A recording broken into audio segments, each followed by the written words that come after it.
bit tighter.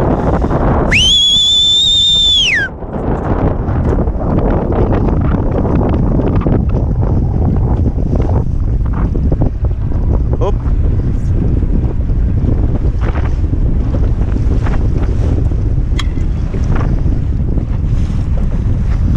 So thing to remember, guys, when you're tacking in breeze like this, when we're tacking in light and medium weather, when you come up the new side, you tend to pull on the main while you're flattening out the boat, and you might not be in the right position with your body just yet. On a windy day like today, it's okay, leave the main out a little bit until you get set up and you're properly hiking. Then you can crank on that last half a foot or a foot of main. It's just basically don't be too quick to sheet on after your tacks until your body is definitely in the right position.